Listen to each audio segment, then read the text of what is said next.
Hai teman, selamat datang di channel Sekate New. Jangan lupa pada teman-teman untuk like, komen, dan subscribe supaya tidak ketinggalan update dari channel ini. Mimin ucapkan terima kasih. Selamat menyaksikan.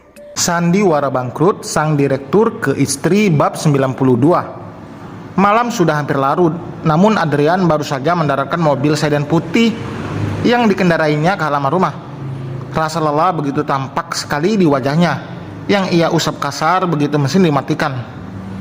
Dilihatnya arloji di pergelangan tangannya. Sebelum Adrian membuka pintu mobil, sudah hampir tengah malam. Tepatnya jarum jam telah menunjuk di angka mendekati 12 malam. Pasti Mairo sudah tidur, gumamnya dalam hati. Tapi memang Adrian sendiri yang meminta Mairo untuk tidur lebih dulu, andai dirinya pulang malam setelah memberi kabar melalui telepon sore tadi.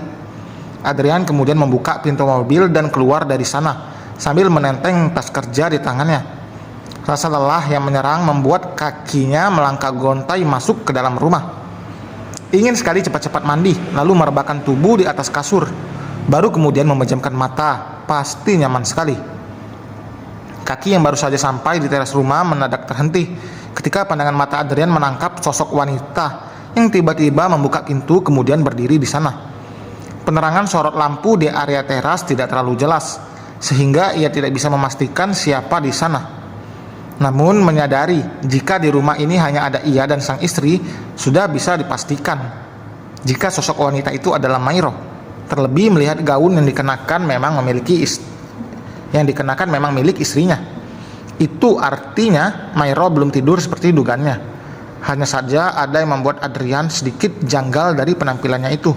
Jika diingat-ingat, pagi tadi kondisi tubuh Mairo masih terlihat berisi. Yang pasti dia lebih montok setelah sebulan ini.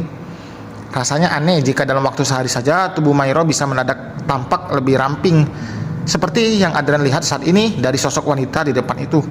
Walau potongan rambutnya tidak berbeda, akan tetapi postur tubuh dan tinggi cukup Adrian pahami. Mairo, kamukah itu?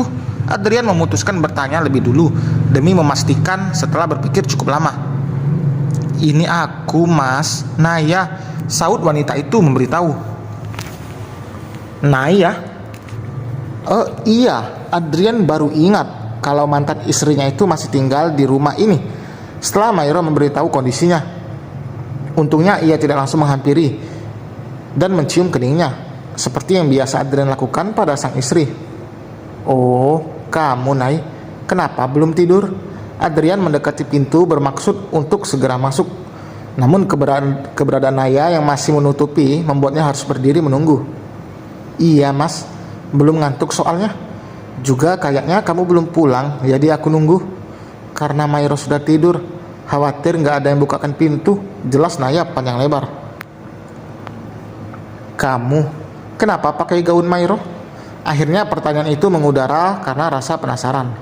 Pasalnya gaun selutut berwarna jingga itu dikenakan Naya adalah gaun yang Adrian belikan di hari spesial waktu itu, tepatnya ketika acara ulang tahun Mairo yang ke-25. Tentu saja Adrian tidak rela jika gaun itu ia ketahui dipakai orang lain. Oh, ini Mas, kebetulan aku belum bawa pakaian ke sini. Jadi aku pinjam punya Mairo. Dia sendiri yang kasih kok, saut Naya menjelaskan. Namun Adrian merasa tidak percaya begitu saja, karena yang ia tahu Mairo begitu menjaga gaun itu dengan baik.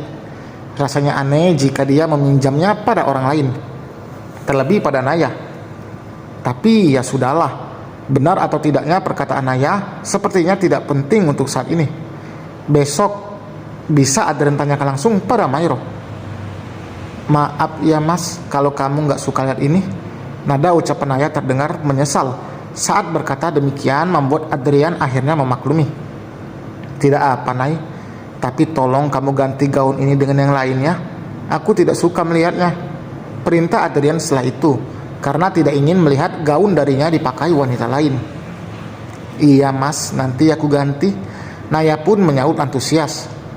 Oh ya, bisa tolong minggir Nay, aku mau masuk, ujar Adrian kemudian merasa tidak sabar.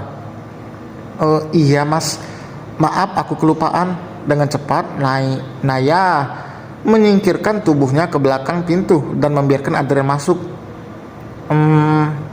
Mas, panggilnya setelah itu. Adrian yang sudah melangkah hampir masuk ke ruang tengah berhenti sejenak dan menoleh. Ada apa? Tanyanya. Mau aku siapin air hangat buat mandi, Mas? Nanti aku siapkan, ucap Naya menawarkan diri sambil menutup pintu, kemudian menghampiri Adrian. Tidak usah, Nay. Terima kasih, Adrian menjawab datar sambil berlalu begitu saja menuju anak tangga lalu menaikinya hingga sampai ke lantai 2. Sesampainya di kamar yang Adrian tuju, tampak Mairo telah tertidur pulas di atas ranjang. Mungkin dia begitu lelah hari ini, sama lelahnya dengan dirinya karena pekerjaan begitu menumpuk di kantor. Bahkan hingga malam yang Adrian akhiri dengan sebuah pertemuan bersama klien di luar. Adrian segera melepas pakaian yang melekat di tubuh, berniat akan mandi secepatnya. Sayangnya ketika akan menyalakan electric water heater, benda yang sedang ia butuhkan itu ternyata mati. Dalam kondisi itu tidak mungkin Adrian memaksa diri mandi dengan air dingin di posisi tengah malam seperti ini. Tidak mungkin pula ia tidur tanpa membersihkan diri. Membangunkan Mairo demi menyiapkan semua itu bukanlah pilihan yang ada dalam bayangan Adrian saat ini. Akhirnya terpaksa Adrian keluar dari kamar dan turun ke lantai bawah menuju dapur. Pikirnya lebih baik mandi di kamar mandi bawah dengan lebih dulu memasak air. Toh hanya sebentar. Biar aku saja yang masak airnya, Mas. Tiba-tiba mengudara, hampir saja membuat panci berisi air di tangan Adrian terlepas ketika tengah dipindahkan ke atas kompor.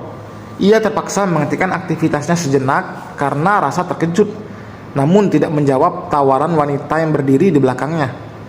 Setelah satu hempasan napas, Adrian keluarkan sedikit kasar.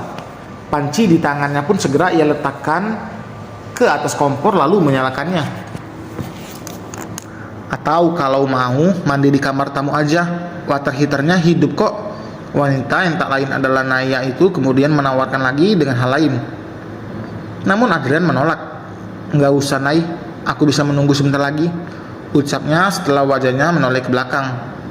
Lagi-lagi pemandangan tidak mengenakan itu kembali Adrian lihat.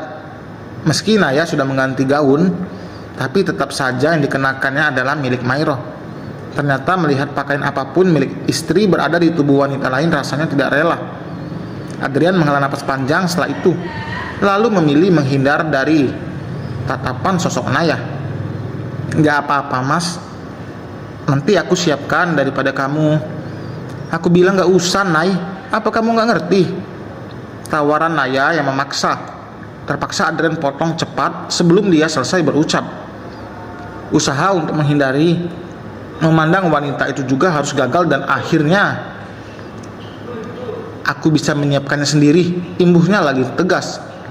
Sambil menunggu air di panci itu mendidih, Adrian memilih duduk di kursi ruang makan.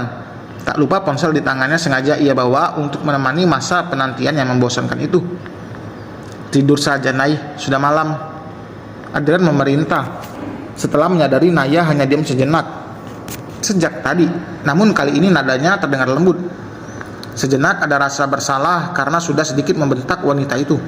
Khawatir hal itu akan berpengaruh pada kondisi kesehatan raganya yang sedang Naya alami saat ini. Maaf ya, Mas, kalau keberadaanku di sini mengganggu kamu. Naya tidak menjawab apa yang Adrian perintahkan. Namun ia justru membuka pembahasan lain. Aku hanya ingin membalas budi setelah kamu akhirnya mau mengizinkan aku tinggal di sini, tambahnya mengucapkan.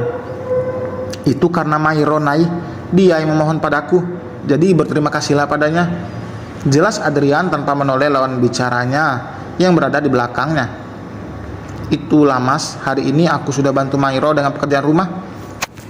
Jadi aku pikir bisa bantu kamu juga. Anggap saja aku sebagai pembantu di rumah ini. Setidaknya itu balasan yang terbaik dariku. Mendengar penjelasan Naya, Adrian sedikit tersentuh. Mungkin dugaan dirinya yang mengira wanita itu masih sama seperti dulu terlalu tidak adil. Dari sikapnya Adrian bisa lihat sendiri, memang ada banyak perubahan yang ada dalam diri Naya. Mungkin juga karena penyakit yang sedang ia derita. Setidaknya dia mendapatkan pelajaran berharga dari berbagai pengalaman hidup yang dia jalani. Iya, Nay. Sekali lagi terima kasih. Aku minta maaf kalau nada ucapanku terdengar kasar tadi. Ucap Adrian akhirnya mengungkapkan rasa bersalahnya. Kamu nggak salah kok, Mas. Naya berucap sambil melangkah menuju dapur. Oh iya, ngomong-ngomong apinya mati, Mas. Mungkin gasnya habis. Ujarnya kemudian memberitahu. Gas cadangan juga masih kosong ya? Aden terkejut, segera bangkit dan menghampiri dapur untuk memastikan.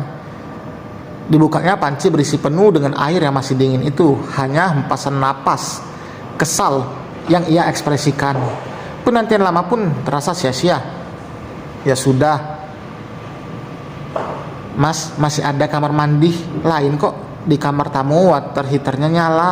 Aku siapkan ya. Sepertinya tawaran Naya kali ini terpaksa Adrian terima. Mau bagaimana lagi? Ya sudah, Nay, siapkan saja, pintanya pada akhirnya. Dengan antusias Naya melangkah cepat masuk ke kamar yang ia tempati dan menyiapkan yang Adrian perintahkan di dalam kamar mandi itu. 10 menit berlalu. Melihat Adrian masih berada di dalam kamar mandi, Naya segera berlalu sejenak menuju lantai 2. Tepatnya menuju kamar di mana pakaian mantan suaminya itu tersimpan.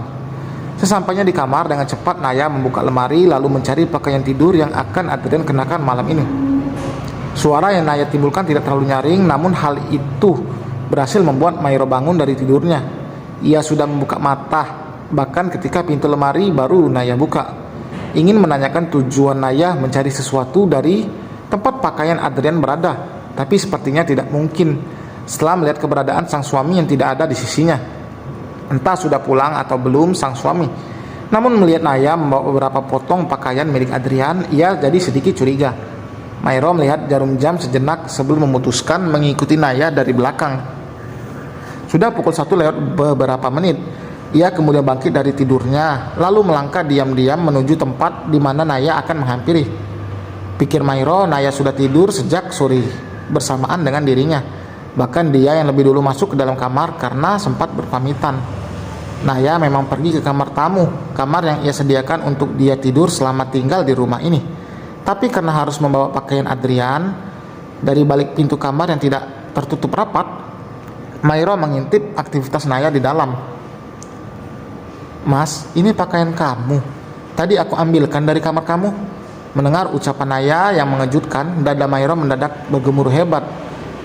Itu berarti sang suami ada di dalam kamar itu, dan benar saja, ia pun melihat Adrian keluar dari kamar mandi dan menerima pakaian yang Naya berikan. Kali ini bukan hanya dada Mairo yang bergemuruh, napas yang keluar pun begitu memburu. Dada yang terasa longgar pun mendadak sesak, seperti mendapatkan tekanan hebat. Rasanya tidak tahan melihat apa yang dilakukan 2 orang di dalam sana itu. Terima kasih, Nay. Jaga kesehatan kamu. Kalau begitu saya keluar. Apalagi terdengar suara lembut Adrian di dalam kamar itu. Telinga Mairo bahkan terasa sangat panas. Ia hanya bisa menahan sakit dari balik pintu tanpa berani bersuara. Pemandangan yang jelas ia lihat sudah menjadi jawaban yang jelas. Mairo kemudian bergegas menyingkirkan tubuhnya ketika langkah sang suami mendekat ke arah pintu. Ia bersembunyi sejenak sampai Adrian dan Naya tidak menyadari keberadaannya. Dan selesai, teman. Terima kasih telah mendengarkan. Lagi salah paham. Kapan habisnya ini cerita? Terima kasih telah mendengarkan. Terima kasih telah menunggu. Jangan lupa like, komen, dan subscribe. Sampai berjumpa di bab 93. Bye.